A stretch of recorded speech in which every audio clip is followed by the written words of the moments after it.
Welcome to the first edition of the Spartan News. I'm Army Master Sergeant Thomas Wheeler, and I'll be your host. For this edition, we decided to tackle current events, so today we will talk about COVID-19, also known as the coronavirus, and what Task Force Spartan Shield is doing to protect the soldiers and units under its operational control. Today's guest is Brigadier General Thomas Spencer, the Deputy Commanding General for support for Task Force Spartan as well as the 42nd Infantry Division, and he is also leading the fight for the task force against COVID-19. Thank you for being here today, General Spencer. Sir, can you please share with us what the task force is doing to protect the soldiers of Task Force Spartan against COVID-19? So, number one priority of CENTCOM commander, number one priority of the RSN commander is, protect the force. And number one priority of RCG is protect the force. So, COVID is a threat to the force. It's not a threat in a traditional way as far as an insurgent type activity.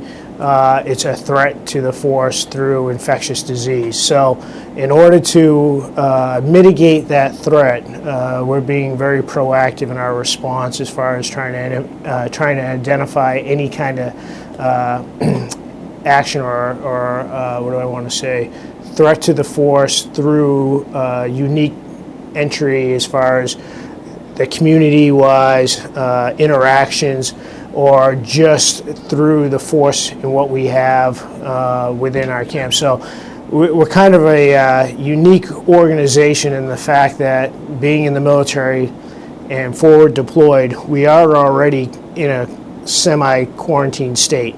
But we have a contributing factor of so many of us living together and so closely in a confined area that there's a huge concern that, as the CG says, if COVID were to get inside the fence and the wire, we would be very susceptible to a fast spread of the disease or the infection. So in order to keep the virus at bay, we're being very proactive in what we do and monitoring throughout our multiple countries. And that's the other piece that kind of makes it a little bit challenging too, is it's just not about Kuwait. It's Iraq, it's Afghanistan, it's the UAE, Bahrain, Jordan, Saudi. So all those influences have an effect on the force.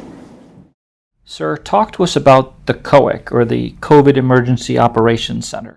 So the COVID Emergency Operations Center is really your typical operations center focused on COVID. So it's working with all the ASGs in those, prior mentioned, countries where we have that, where they're answering to the operations center so we can gather the information and kind of track it and see where we might have an issue, or if we do have an issue, what can we take for a response. So we're looking at classes of supply, making sure there's enough food and water, looking at what the countries are doing as far as lines of communication for ground and air and what's happening movement-wise, and also with the changes in the mission throughout the area of interest, then affects how we respond, so that as we do move soldiers and equipment and supplies around, that all causes a potential increase in that threat to exposing others to COVID. So how do you mitigate it? And that's what they're working on as a way to mitigate and make sure we're taking care of the soldiers, so we can still accomplish our other mission, which is our primary mission of deterrence towards Iran. Sir, tell us what the so what factor is. Why is this such a big deal? So, the so what factor is really pretty clear when you look at what's happening throughout the world, right? And specifically, if you look at New York, where in the U.S. it's kind of the epicenter of the infection and what's going on, the so what is you have, once again, a very large populace in a very condensed area, and then the spread of the virus occurs because you may be exposed to someone, and it could be a few days before you know. So 5 to 7 days before those symptoms, the person becomes symptomatic. That then causes a problem because of all the social interaction engagements that we do. So how do you mitigate that, right? And if it gets within the wire, we have certain things that we can do to mitigate. We have some social distancing like we're doing. We pulled out half the chairs in the mess halls, but we all eat at the same mess halls still, right? We can't change that. We've mitigated some of the contractors coming on post, the restaurants, the barbers, the AFES employees, all that has been scaled back and or shut off in order to mitigate any kind of outside influence. So we can do that. We shut down the gyms because of tight confined areas, etc. So those are all mitigating factors to slow down any potential of the virus and to reduce the risk to the population. So the so what is, if it does get into the wire, it could exacerbate pretty quickly. And if we can stop that and not have that happen, which we've been very fortunate in, we've done that. That's number one. Number two, it creates a communication flow, which is really important, so that we know what's happening throughout the area of responsibility, and we have that set up now, and we're working. If it does happen in another country within our purview, what are we going to do? So it's a way to kind of keep tabs on it and to kind of work in if it were to happen in one of our other bases, how do we then flex to provide that kind of support to them? So there's a lot of different so what's, I guess. It all comes back to how do we protect the force and maintain our capability in order to do our operational mission. So, sir, what would you like to say to the soldiers of Task Force Spartan? Everything that happens with mitigation of COVID starts with the individual, right? So, hand washing, sanitizing, using hand sanitizer, no shaking hands, bump the elbows. Hey, the bottom line is our society has changed. Our society, whether we're forward deployed here in Kuwait or anywhere in the operating area, or we're back in the States, it's changed. And we have to accept that change. So, frequent washing of your hands, using hand sanitizer. I mean, I have it in my pocket right here, keeping that distance.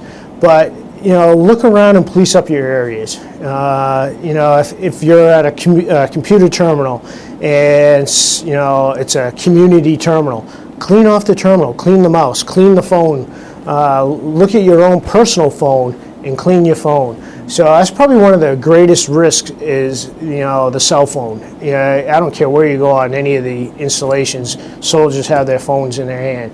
They need to clean it a couple of times a day. Little things like that will go a long way to stop the progression of the virus. So, being clean, taking that extra step and looking around your community, outside your living area. If you see trash and clean it up. Don't wait on maybe a custodian to clean your bathroom. Clean it. Maybe clean it once a day. Especially if it's a community bathroom, what I really recommend is if 4 or 5 people are sharing the same bathroom, break it up that one person does it one day and someone else the other day to offset that, so that you're keeping your facilities clean, especially if there's multiple people using the same items. We can beat this, right? It's just a function of how we look at this virus. It is a virus, so we don't have a vaccine. We don't have a known treatment. They're working on that. But the number one way to beat it is, to stay healthy. So, look at your hygiene, look at your personal health. Do those things that are right to keep yourself in the fight. Thank you, General Spencer, for being with us today. That concludes this edition of the Spartan News. And for our audience out there, stay safe, stay healthy, wash your hands, and maintain social distancing. And remember, we're all in this together.